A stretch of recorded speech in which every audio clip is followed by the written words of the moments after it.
नमस्कार। PP news line में एक बार फिर आपका स्वागत है। मैं हूं दर्शपाल गुप्ता। अमेरिकन प्रेसिडेंट ट्रंप हर रोज एक नई स्टेटमेंट देते हैं। भारत और पाकिस्तान के बीच में युद्ध हुआ और उन्होंने बार बार यही कहा कि ये सीज फायर मैंने करवाया है। एक बार नहीं, 20 बार कहा। और भारत ने बार बार यही कहा कि इसमें तीसरे किसी का हाथ नहीं है। हमने पाकिस्तान के कहने पे युद्ध विराम किया था। अध्यक्ष जी, दुनिया के किसी भी नेता ने भारत के ऑपरेशन रोकने के लिए नहीं कहा। और पाकिस्तान जो अमेरिका का चहेता है, उसके भी डिप्टी प्राइम मिनिस्टर ने यही बात कही है कि ट्रंप ने कोई युद्ध नहीं रुकवाया। अब यहीं पे बात नहीं रुकती। ट्रंप साहब तो अब 7 युद्ध की बात कर रहे हैं। उन्होंने कहा मैंने 7 युद्ध रुकवाए। और ये बात जो है सिर्फ नोबेल प्राइज लेने के लिए कर रहे हैं। किसी तरह से उनका नाम जो है इसके लिए आए, इस पर चर्चा करेंगे। हमारे साथ हैं ब्रिगेडियर विजय सागर दीवान जी। डॉक्टर साहब, बहुत बहुत स्वागत है आपका। धन्यवाद Adarsh ji, pleasure to be on your show as always. देखिए, अगर आपने ये यूएन जनरल असेंबली का जो उनका स्पीच था, तकरीबन 51 मिनट्स की स्पीच थी, एंड वो कहते हैं कि this is 3 times more time allotted, यानी कि ऑलरेडी जो उसको टाइम अलॉटेड था उससे 3 गुना ज्यादा समय उसने लिया। और साथ में उसने यूनाइटेड नेशंस के ऊपर भी तंज कसा कि देखिए जी, आपके एस्केलेटर काम नहीं करते, आपके टेलीप्रिंटर्स काम नहीं करते। मेरे ख्याल में ये उस लेवल पे एक प्रेसिडेंट जो एक वर्ल्ड का पावरफुल कंट्री हो, उसको ये कहना शोभा नहीं देता। यानी कि is criticising literally everybody including UN, जिसके ऊपर उसकी अपनी वो पकड़ है। अब उसके भाषण में उसने क्या बोला? भाषण में उसने जो मेजर पॉइंट उसने बोला कि भारत और चाइना जो हैं वो यूक्रेन वॉर को फंड कर रहे हैं। फिर उसने कुछ चीजें और भी बोली और बोला कि मैंने मीडिएशन करी है 7 देशों में। फिर उसने बोला ये अमेरिका की गोल्डन एज है। यानी कुल मिला के जो भी उनका भाषण था, that was basically, I think he was addressing the domestic constituency with in the American state. बाकी जहां तक दुनिया का सवाल था, मेरे ख्याल में सब के सब लोग उन पे मैं नहीं बोलूंगा हंस रहे होंगे, but they must be thinking कि यार ये क्या बोलता है, सीरियस भी तो नहीं ले रहे। हाँ, अब अगर हम शुरू करें पहले कि भाई मैंने 7 युद्ध रुकवाए। अब 7 युद्ध हैं कौन से, पहले गिन के तो मुझे बताइए। हाँ, एक कंबोडिया और थाईलैंड जो था, जो युद्ध तो था ही नहीं बेसिकली, वो that was basically a skirmish because of some misunderstanding, वो उन्होंने रुकवा दिया। दूसरा, भारत पाकिस्तान का उन्होंने बोला। जहां तक भारत पाकिस्तान का सवाल है, भारत ने पहले दिन से बोला कि भाई हमें मीडिएशन नहीं चाहिए। उनके सेक्रेटरी ऑफ स्टेट है मार्को रूबियो, उन्होंने हमें फोन किया। मैं बोला नहीं, अगर युद्ध रोकना है तो पाकिस्तान को हमें रिक्वेस्ट करनी पड़ेगी। और अभी तो 4 दिन पहले पाकिस्तान के डेप्यूटी प्राइम मिनिस्टर ने खुद बोला कि देखिए इसमें अमेरिका की कोई मीडिएशन नहीं है। जबकि वो आसिफ मुनीर को बोल रहा था कि मुझे रेकमेंड करो नोबेल प्राइज के लिए, मैंने आपका युद्ध रुकवाया है। तो वो तो फॉल फ्लैट हो गया उनका सारा कहानी। फिर रही यूक्रेन वॉर। यूक्रेन वॉर में अगर वो कहता है कि भारत इसको फंडिंग कर रहा है, तो यहाँ तो जेलेंस्की आगे बोला। जेलेंस्की कौन है? यूक्रेन का प्रेसिडेंट। अगर भारत फंडिंग कर रहा है Ukraine war in favour of Russia, तो सबसे ज्यादा प्रॉब्लम किसको होनी चाहिए? जेलेंस्की को। जेलेंस्की ने ओपनली कहा है, कल ही कहा है यूएन जनरल असेंबली में कि इंडिया हमारा फ्रेंड है, इंडिया इज हेल्पिंग अस। और वो वहां पे इसलिए है क्योंकि इंडिया की जो पॉलिसी है वो स्ट्रेटेजिक ऑटोनॉमी की है। हमने दोनों के साथ बराबर कांटेक्ट रखा है। मोदी जी पुतिन से भी बात करते हैं, जेलेंस्की से भी बात करते हैं, और दोनों को एक ही बात कहते हैं कि भाई देखो, ये युद्ध का समय नहीं है, आप आपस में बातचीत करके युद्ध को सुलझाइए। फिर उसके बाद उन्होंने आप बोला कि अमेरिकन को आगे करना है। तो ये इस किस्म की जो बातें हैं, वो I am sure they will not find any favour with anybody sane minded guy. वो भी शायद साहब इंतजार कर रहे होंगे कि 2 साल खत्म हो, इनकी टर्म खत्म हो, कोई दूसरा बंदा है, फिर हम उससे बात करेंगे। लेकिन इसके साथ साथ पाकिस्तान भी बड़ा दुष्प्रचार कर रहा है और कश्मीर को लेके, हालांकि मुंह की खानी पड़ी। भारतीयों ने कहा ये बंद कर दो, ये ऐसी बात कोई नहीं। उल्टा पीर जो के खाली करने की बात कह रहे हैं, अपने अंदर भी उनकी चल रही है और अपने ही लोगों को मार रहे हैं। वो ये चीजें भी सामने, लेकिन फिर भी पाकिस्तान जो है कश्मीर को लेके बात करता है और उसके साथ साथ उसका साथी भी है।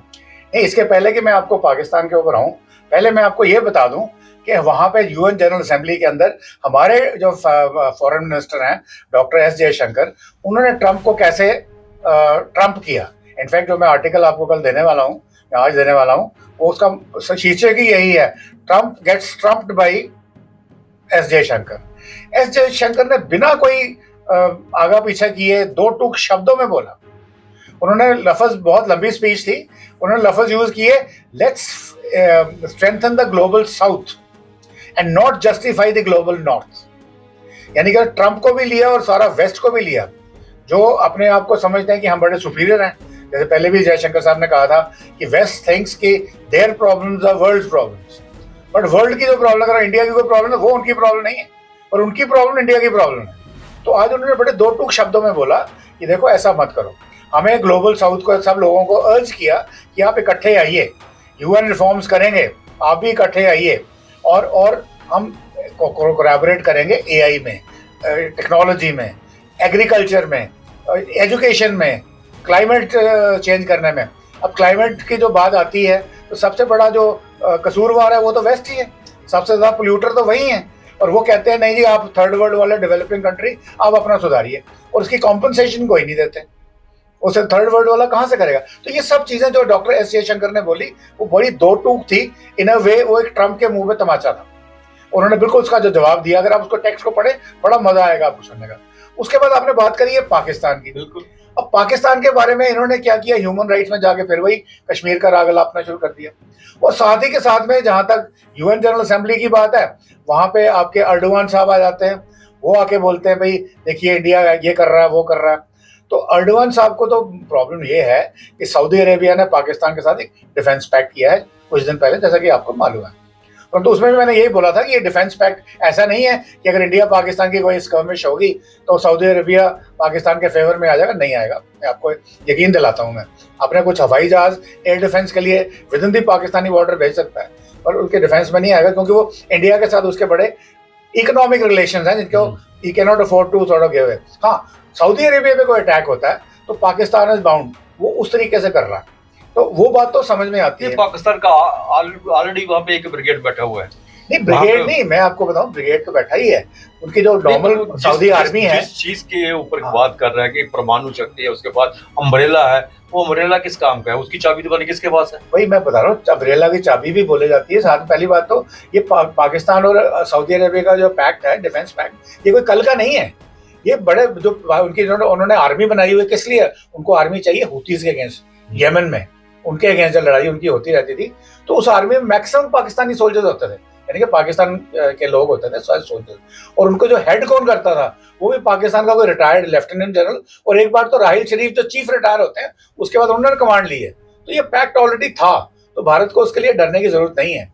परंतु उन्होंने जब कश्मीर का राग लागते हैं, यहाँ अर्दोगान ने बोला, तो वो हमारा जो रिप्रेजेंटेटिव खितिश है अपने फॉरेन सर्विस के, उन्होंने बड़ा क्लियरली बोला, देखिए ये लोग क्रॉस बॉर्डर टेररिज्म के कसूरवार हैं विद इन इंडिया। इंडियंस के कई निर्दोष लोगों का खून से रंगे हैं इनके हाथ। प्लस उन्होंने ये भी बोला, दुनिया के जो बड़े ड्रेडेड टेररिस्ट थे, जैसे उसामा बिन लादेन हो गया, या और थे, या इवन अभी जैसे आपके ये जैश ए मोहम्मद या लश्कर तोयबा के ये उमर वगैरह है जो है, ये कहाँ है? इनको हाफिज सईद इनको कौन बना दे रहा है? ये पाकिस्तान दे रहा है। And they are proscribed terrorist either by the United Nations और बाय यूनाइटेड स्टेट्स और बाय अदर कंट्रीज, तो सबको मालूम है। उसके अलावा अभी नई चीज उन्होंने शुरू कर दी है कि परसों सुबह मेरे ख्याल में पाकिस्तान की एयरफोर्स ने अपने ही इलाके खैबर पख्तूनख्वा में बॉम्बिंग करी है, और बॉम्बिंग करने से सारे विमेन और चिल्ड्रन जो हैं जो मैक्सिमम मारे गए हैं, और वहां कोई दूसरा टारगेट नहीं था। और कल मैं रात को एक डिबेट सुन रहा था अपने नेशनल टेलीविजन के ऊपर, जहां पाकिस्तान के दो पत्रकार थे।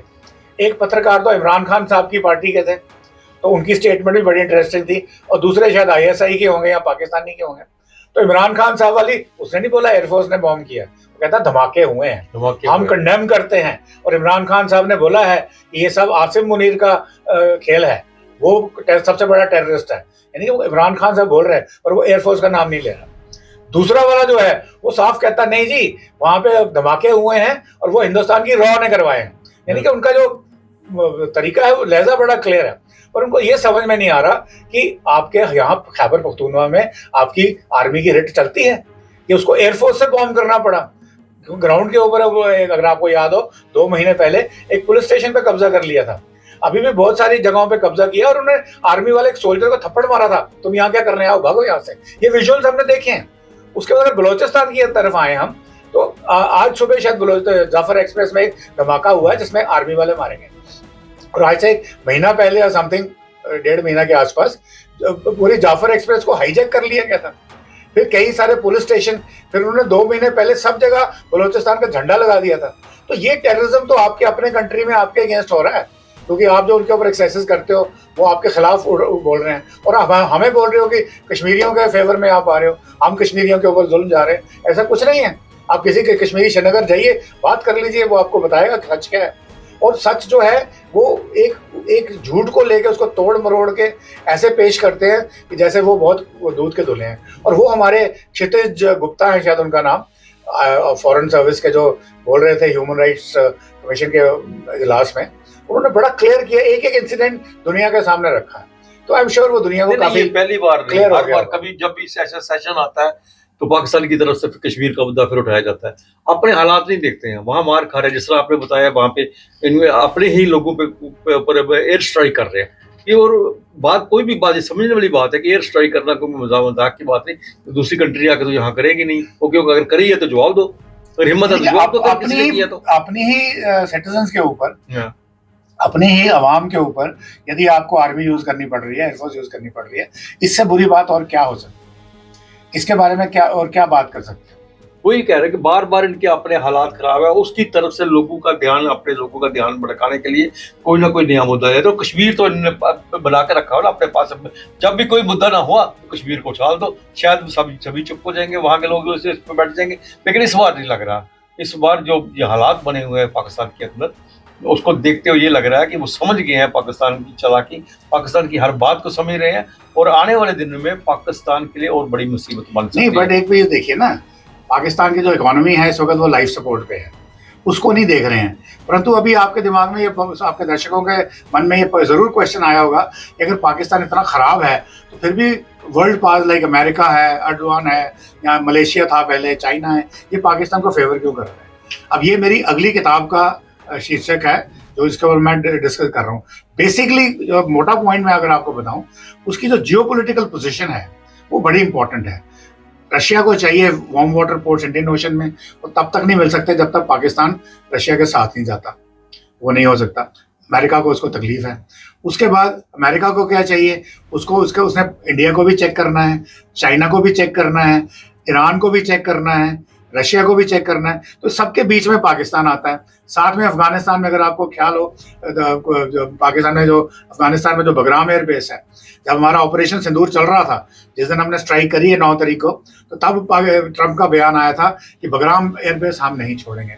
अभी फिर उन्होंने बोला है, और अफगान गवर्नमेंट ने साफ कह दिया कि हम आपको बगराम नहीं देंगे, जमीन भी नहीं देंगे, कोई भी फॉरेन ट्रूप जो है इस हमारी धरती पे नहीं आएगा।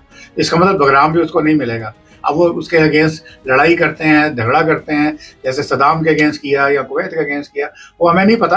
तो लेट्स सी क्या होता है। बट उससे वो जो इम्पोर्टेंस है, उस इम्पोर्टेंस की वजह से पाकिस्तान को थोड़ा सा भाव मिल जाता है, डिस्पाइट वो इतना गलत काम करते हैं। और अभी ट्रंप ने भी बोला है यूएन जनरल असेंबली में कि यूके में क्या हो रहा है, बोल रहे हैं कि वहां पर उनका मेयर चेंज कर दिया गया है। बता रहे हैं कि जो यूके है वो शरिया की तरफ बढ़ रहा है, इस्लामाइजेशन पूरी हो चुकी है उसकी।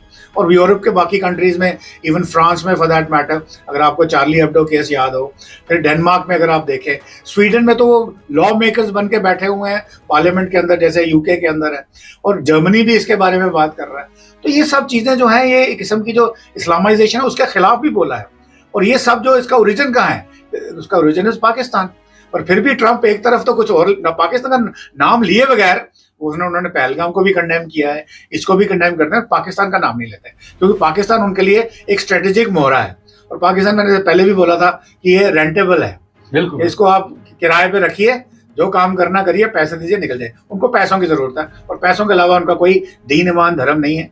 ये मैं बात कर रहा हूँ पाकिस्तानी एस्टैब्लिशमेंट, मतलब पॉलिटिकल क्लास और आर्मी। पाकिस्तान के जो लोग हैं बहुत ही अच्छे लोग हैं, मैं उनसे मिला हूँ, मैं उनको जानता हूँ, उनमें ऐसी कोई बात नहीं है, वो बहुत ही मिलनसार लोग हैं। एक कुछ क्रिकेटर्स का दिमाग खराब हो रखा, तो उसको हम हैंडल कर लेंगे। नहीं, क्रिकेटर्स का दिमाग तो इसलिए खराब है क्योंकि पाकिस्तान के आर्मी का दिमाग खराब है। उन्होंने वापस जाना है, उन्होंने भी वहां अपनी कंट्री में वापस जाना है, मजबूरी यही है साथी। उनकी है। बाकी पाकिस्तान के जो अंदरूनी हालात है वो सबको पता है। वो अपने आप को किस तरह से वो भड़का रहा है, लोगों की तरफ दिखा रहा है, अपने लोगों को एक नई चीज दिखाता रहता है रोज। और जब कुछ नहीं नजर आता तो कश्मीर का मसला पे बात आता है। और जबकि कश्मीर में क्या है, पीओजे के लोग खुद बोल रहे हैं कि हमें कश्मीर के साथ मिलना है, हमें भारत के साथ मिलना है। वो तो खुद कह रहे हैं आर पार जोड़ दो, कारगिल का रास्ता खोल दो। बिल्कुल, वो साफ नारा है, जम्मू कश्मीर को वापस यूनाइट करो। डिफेंस मिनिस्टर भी यही कह रहे हैं ना कि हमें लेने की क्या जरूरत है, वो खुद ही हमारे पास आए, खुद ही हमारे पास आए। कुल मिला के हम कहते हैं कि पाकिस्तान की जो परिस्थिति है इस वक्त ठीक नहीं है। कितनी देर तक वो कश्मीर का मसला लेके बोलता रहेगा, कितनी देर तक अपनी जनता को वो ऐसे ही सपने दिखाता रहेगा। तो इसलिए बहुत जल्दी सिर्फ एक जगह ही नहीं, मुझे लगता है पाकिस्तान के एयरक्राफ्ट बहुत जगह उनको तैयार रखनी पड़ेगी ऐसे काम करने के लिए। तो ब्रिट साहब, आप स्टूडियो में आए, आपको बहुत बहुत धन्यवाद। थैंक यू वेरी मच, बहुत बहुत धन्यवाद आपके दर्शकों का भी। नमस्कार।